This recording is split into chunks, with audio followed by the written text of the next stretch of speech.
UGC NTA के paper first के syllabus के अकॉर्डिंग हम लोग पहला यूनिट टीचिंग एप्टीट्यूड यानी शिक्षण अभिक्षमता को समझने की कोशिश कर रहे हैं। तो उसी कड़ी में आज का हमारा टॉपिक है शिक्षण की प्रकृति एवं विशेषताएं। तो आइए देखते हैं क्या है शिक्षण की प्रकृति और क्या है इसकी विशेषताएं। तो सबसे पहले है शिक्षण मूलतः एक बौद्धिक गतिविधि है।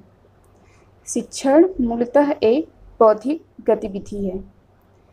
बिना बौद्धिक गतिविधि के शिक्षण कार्य संभव नहीं है। ये हम सब लोग जानते हैं। कैसे? मान लीजिए आप पढ़ाई कर रहे हैं और आपके मस्तिष्क में कुछ और चल रहा है, तो आपकी टीचिंग का कोई फ़ायदा नहीं है, आपके पढ़ाई का कोई मतलब नहीं है। इसलिए शिक्षण कार्य के समय अध्यापक और अध्येता दोनों को एकाग्र रहना चाहिए। आपका दिमाग, आपकी बुद्धि पूरी तरह से पढ़ाई पर केंद्रित होना चाहिए। तो आप समझ गए होंगे कि शिक्षण मूलतः एक बौद्धिक गतिविधि है। बिना बौद्धिक गतिविधि के शिक्षण कार्य संभव नहीं है। अब दूसरी विशेषता है वो है शिक्षण के दो मूलभूत प्रतिरूप हैं। तो शिक्षण का अर्थ होता है शिक्षा प्रदान करना, और प्रतिरूप का मतलब है यहाँ पे कि जो अलग अलग तरीके होते हैं शिक्षण कार्य के समय आप किन किन तरीकों का प्रयोग, मतलब किन किन तरीकों का प्रयोग होता है, तो यही है प्रतिरूप। शिक्षण के जो मूलभूत प्रतिरूप हैं वो दो हैं, प्रशिक्षक केंद्रित एवं शिक्षार्थी केंद्रित शिक्षण। प्रशिक्षक केंद्रित जो शिक्षण है वो परंपरागत है और इसमें शिक्षक का पूर्ण नियंत्रण होता है। शिक्षार्थी को क्या सिखाना है ये पूर्णतया शिक्षक पर आश्रित रहता है।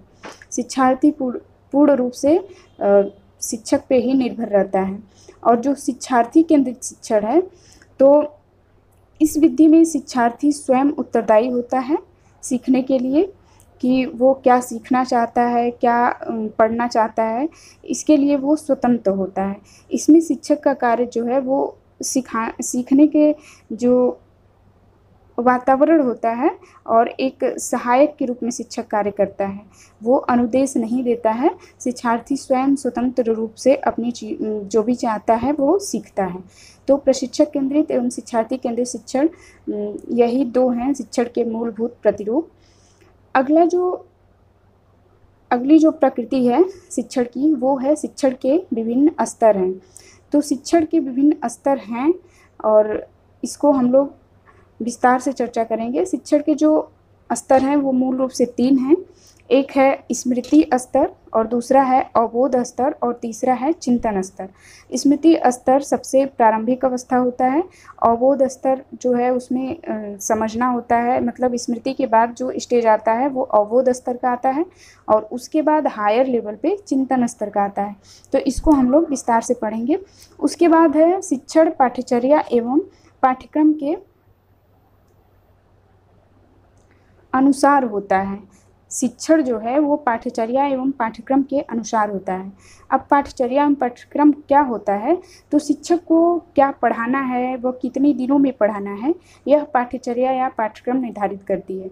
तो इसके बारे में भी हम लोग अच्छे से जानेंगे। पाठ्यचर्या क्या होता है और पाठ्यक्रम क्या होता है, इसमें अंतर क्या होता है, इसके बारे में हम अलग से वीडियो बनाएंगे।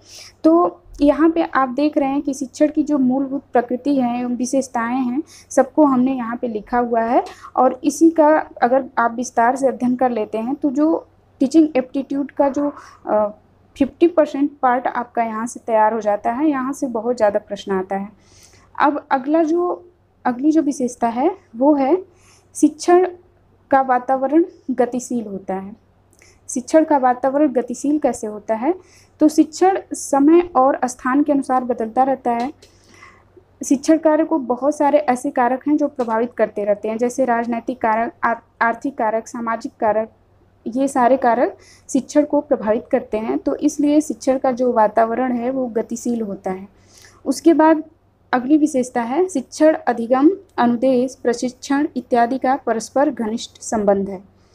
तो शिक्षण जो है वो अधिगम और अनुदेश और प्रशिक्षण इन तीनों से परस्पर संबंधित है, मतलब एक दूसरे के बिना शिक्षण अधूरा है।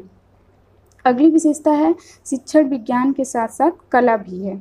तो यहाँ पे आपको समझना है कि जितना आपको शिक्षण सिद्धांतों को जानना जरूरी है। जैसे शिक्षण में कौन कौन से सिद्धांत होते हैं, मान लीजिए अधिगम के ही सिद्धांत को आप ले लीजिए तो वो एक विज्ञान के अंतर्गत आता है। तो शिक्षण विज्ञान के साथ साथ कला है, मतलब कि आपको जितना ज़रूरी है सिद्धांतों को जानना, उससे भी ज़्यादा ज़रूरी है कि आपके अंदर उस कला क्या है चीज़ों को समझाने की, मतलब उस सिद्धांत को आप किस तरीके से बच्चों को प्रभावी तरीके से सिखाते हैं, वो आपकी कला है। तो शिक्षण विज्ञान के साथ साथ कला भी है। तो ये 7 पॉइंट हैं, विशेषता है इसकी, और इसी में प्रकृति भी है। तो इसको आप लोग अच्छे से समझ लीजिएगा।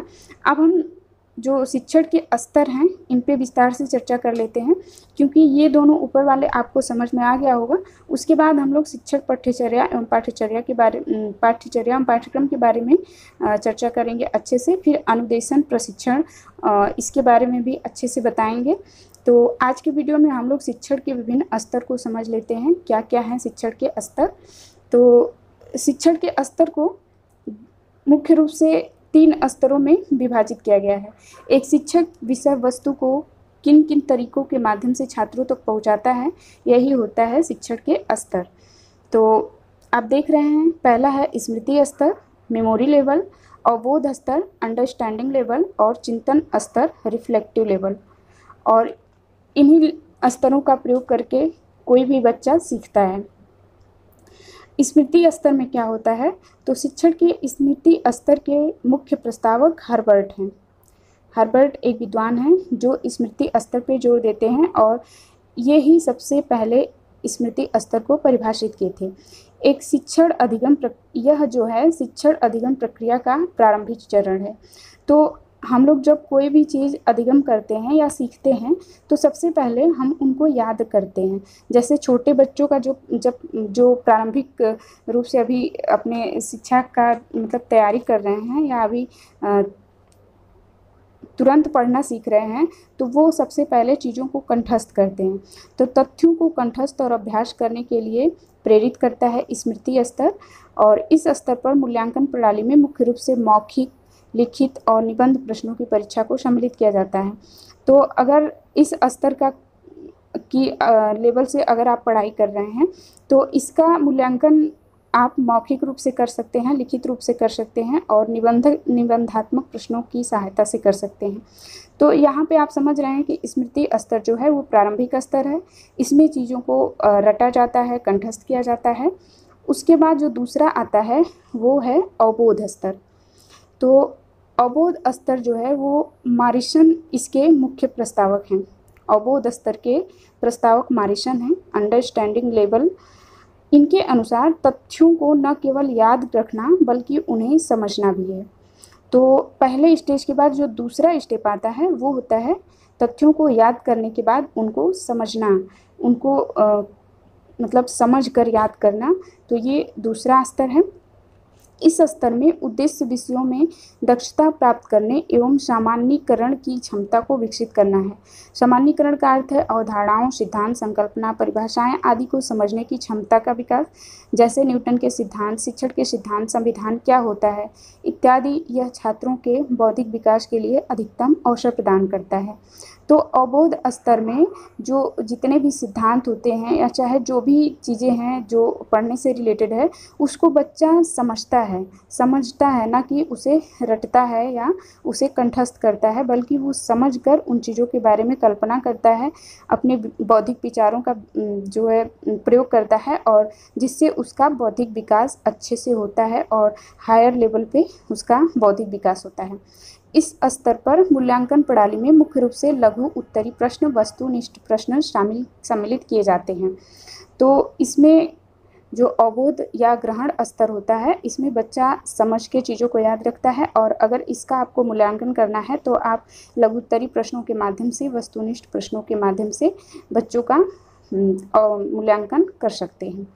अगला जो स्तर है वो है चिंतन या विमर्शी स्तर, रिफ्लेक्टिव लेवल, और ये सबसे उच्चतर लेवल है, सबसे हायर लेवल का स्तर है। हंट इस स्तर के मुख्य प्रस्तावक हैं, इसे आपको याद रखना है।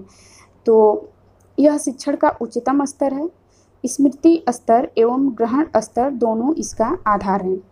तो सही बात है सबसे पहले आप स्मृति स्तर में चीज़ों को पढ़ते हैं, याद रखते हैं, फिर उसके बाद उनको समझते हुए उसे ग्रहण करते हैं और उसके बाद उस पे चिंतन करते हैं, उसको अपने जीवन में लागू करते हैं। तो ये हुआ चिंतन या विमर्शी स्तर। यह शिक्षण का समस्या केंद्रित दृष्टिकोण है। जैसे आप किसी भी प्रश्न को पढ़ रहे हैं तो उसमें क्या प्रश्न है, उसकी समस्या क्या है, उस पे आप विचार करते हैं चिंतन या विमर्शी स्तर के आधार पे। चौथा है, यह स्तर विचारशील स्तर की शक्ति को विकसित करता है ताकि शिक्षार्थी तर्क और कल्पना के द्वारा सफल एवं सुखी जीवन की समस्याओं का समाधान कर सके। इस स्तर पर छात्र समस्याओं के निवारण हेतु अनुसंधान भी कर सकता है।